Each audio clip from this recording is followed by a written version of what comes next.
श्री स्वामी समर्थ. जय जय स्वामी समर्थ.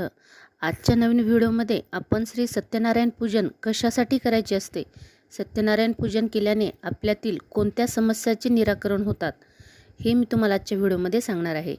अनंत कोटी ब्रह्मांड नायक राजाधिराज योगीराज जगाचे चालक मालक पालक श्री स्वामी समर्थ महाराज यांना त्रिवार वंदन करते आणि आजच्या नवीन सुंदर व्हिडिओला सुरुवात करते.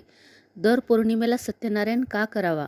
दर पौर्णिमेला जर शक्य होत नसेल तर येरीच्या दिवसामध्ये सुद्धा शुभ दिवस पाहून आपण सत्यनारायण पूजन करू शकतो.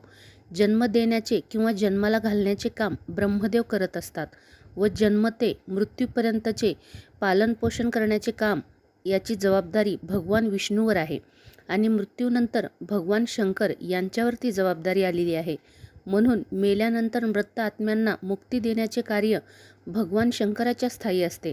आपण दर महिन्याला सत्यनारायण पूजन करायचे आहे. दर महिन्याला जर जमले नाही तर आपण कुठल्याही शुभ दिनी सत्यनारायण पूजन करू शकतो. आपल्या घरामध्ये अन्न पुरेसे न पडणे, आर्थिक अडचणी येणे, अन्न चविष्ट न लागणे, अन्न खाऊन तृप्ती न होणे, महिनाभर पुरणारे धान्य महिन्यानं संपताच संपणे, तेल लवकर संपणे, घरात पैसा नको असलेल्या ठिकाणी खर्च होणे, पैसा घरात आला म्हणजे त्याला अनेक प्रकारच्या वाईट वाटा फुटून कुठल्याही अनाठायी खर्चाला सामोरं जावं लागणे, वरील सर्व बाबींचे कारण म्हणजे आपल्या घरातील अडचणी, घरातील नकारात्मकता, घरातील निगेटिव्ह एनर्जी या सगळ्यामुळं आपल्या घरामध्ये बरकत होत नसते. म्हणून या सगळ्यांवर एकच रामबाण उपाय आहे, म्हणजे आपल्या घरामध्ये सत्यनारायण पूजन होणे गरजेचं आहे. महिन्यातल्या प्रत्येक पौर्णिमेला तुम्ही सत्यनारायण पूजन करू शकता.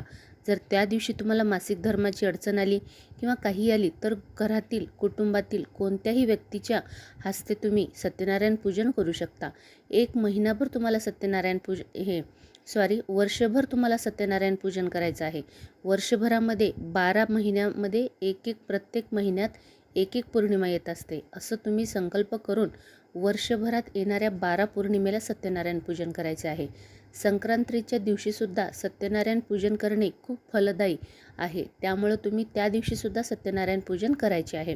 चला तर मग आपण आता आजच्या व्हिडिओमध्ये सत्यनारायण पूजनाची माहिती तर घेतलीच आहे, तर आपण आता सत्यनारायण पूजेचा पहिल्या अध्यायामध्ये कोणती कहाणी सांगितली आहे ती ऐकणार आहोत.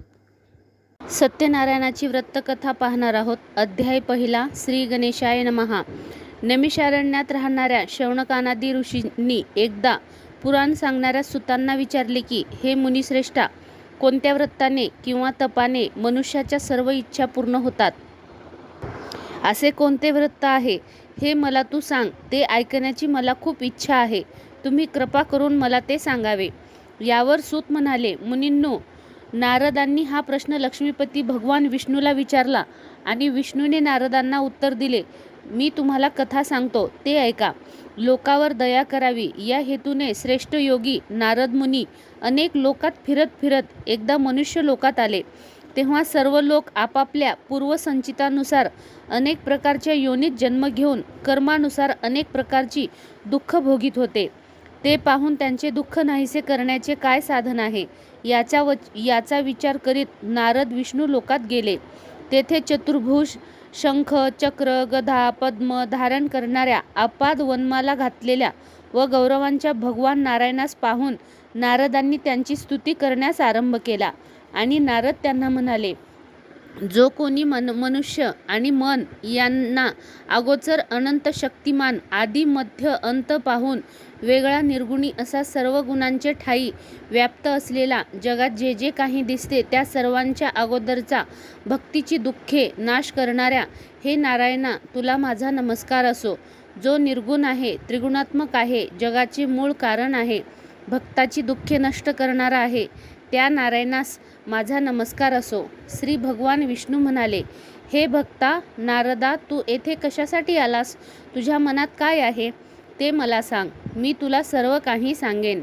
नारद म्हणाले, मृत्यू लोकात सर्वजण आपापल्या पापकर्माप्रमाणे अनेक योनीत जन्म घेऊन दुःख भोगीत असतात. आपण माझ्यावर कृपा करत असाल तर ही दुःखे नाहीसे होण्याचा सोपा मार्ग मला सांगा. माझी खूप ऐकण्याची इच्छा आहे. श्री भगवान म्हणाले, लोकोपकाराच्या हेतूने तू मला हा चांगला प्रश्न विचारला आहेस. ज्याच्या आचरणाने मोहजालापासून मुक्तता होते असा उपाय मी तुला सांगतो, ते तू लक्षपूर्वक ऐक. हे अत्यंत पुण्यकारक असे व्रत आहे. स्वर्ग मृत्यू लोकात आजपर्यंत ते कोणालाही माहीत नव्हते. तुझ्यावरील माझ्या प्रेमामुळे हे बालका तुझ्याजवळ मी आज प्रकट करीत आहे. या व्रताला सत्यनारायण व्रत असे म्हणतात. हे सत्यनारायणाचे व्रत विधीपूर्वक आचरले असता इहलोकी सुख मिळते व पुरलोकी मोक्षाची प्राप्ती होते. भगवंताचे हे बोलणे ऐकून नारद मुनी म्हणाले, या व्रताचे फल काय आहे? विधी कसा करायचा, केव्हा करायचा व ते पूर्वी कोणी केले आहे हे मला सर्व विस्तारपूर्वक सांग. यावर भगवान म्हणाले, या व्रताने दुःख शोकादी नाहीसे होऊन धनधान्याची समृद्धी होते. सौभाग्य संतती सर्व कार्यात विजय प्राप्त होतो. हे व्रत कोणत्याही दिवशी श्रद्धा आणि भक्तीने करावे. ब्राह्मण व बांधव यासह धर्मावर निष्ठा ठेवून सूर्य अस्तमानाचे वेळी सत्यनारायणाची पूजा करावी. केळी दूध शुद्ध तूप साखर गव्हाचा रवा साखर न मिसळल्यास गूळ घेऊन सर्व वस्तू 1.25 पट या प्रमाणात एकत्र करून त्याचा नैवेद्य करावा आणि सत्यनारायणास अर्पण करावा. गव्हाचा रवा न मिळाल्यास तांदूळाचा रवा करावा. साखर न मिळाल्यास गूळ घेऊन त्या सर्व सामग्रीचा एकत्र प्रसाद करावा. या प्रमाणात सत्यनारायणाला नैवेद्य दाखवावा. ब्राह्मणाला दक्षिणा द्यावी. जनासह वर्तमान सत्यनारायणाची कथा ऐकावी वाचावी किंवा श्रवण करावी. नंतर आलेल्या सर्व बंधुवर्गासह व ब्राह्मणासह भोजन करावे. त्यांनाही भोजन करण्यास द्यावे. भक्तिपूर्वक